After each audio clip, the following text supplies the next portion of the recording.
देश की राजनीति में ऐसा कभी नहीं हुआ कि एक पार्टी दूसरी पार्टी के नेताओं को अपने साथ कर ले और कुछ दिनों बाद उसे फिर वापस लौटा दे। लेकिन महाराष्ट्र की 3 बेमेल पार्टियों के गठबंधन में ऐसा ही हुआ।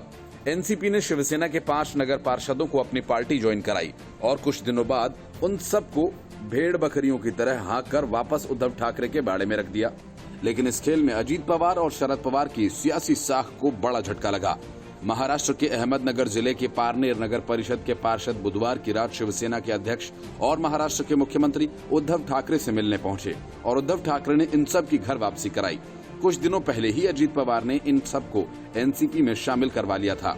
एनसीपी में इनके प्रवेश करते वक्त आयोजित किए गए समारोह में एनसीपी के वरिष्ठ नेता और राज्य के उप मुख्यमंत्री अजीत पवार भी मौजूद थे। ये पार्षद शिवसेना के स्थानीय नेतृत्व से खफा थे और बीजेपी में शामिल होने जा रहे थे, लेकिन एनसीपी ने इन्हें अपने पास बुला लिया। इस बात से उद्धव ठाकरे भड़क गए।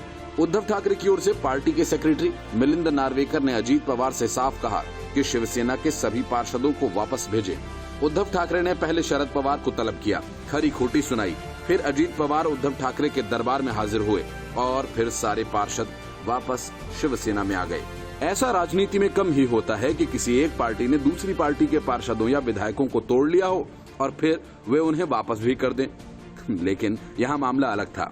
पहले से ही ठाकरे सरकार के घटक दलों के बीच तकरार चल रही थी। ऐसे में इस घटना ने जले पर नमक छिड़कने का काम किया। इससे पहले की बात ज्यादा बिगड़ती, एनसीपी ने पार्षदों को वापस भेजने में ही अपनी भलाई समझी।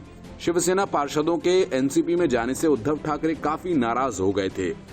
इस गठबंधन सरकार की स्थिरता पर भी सवाल उठने लगे, क्योंकि एनसीपी राज्य की ठाकरे सरकार की एक घटक दल है।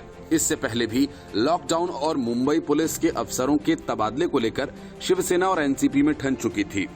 एनसीपी प्रमुख शरद पवार और उद्धव ठाकरे ने कई मुलाकातों के बाद इन मसलों को हल कर लिया था। ऐसे में अजीत पवार ने पार्षदों को लेकर नया बखेड़ा खड़ा कर दिया। अब सवाल ये है कि उद्धव ठाकरे के हाथ आसानी से मात खाए शरद पवार आगे क्या करेंगे। माना जाता है कि शरद पवार इस बात को भूलेंगे नहीं और सही वक्त पर उद्धव ठाकरे को इसका करारा जवाब भी देंगे। लेकिन बार बार सरकार के घटक दलों के बीच हो रहे इन विवादों की वजह से सियासी हलकों में सरकार के भविष्य को लेकर चर्चा शुरू हो गई है। 3 दलों का गठबंधन कितना मजबूत है, इसकी परीक्षा के मौके आगे आने वाले हैं।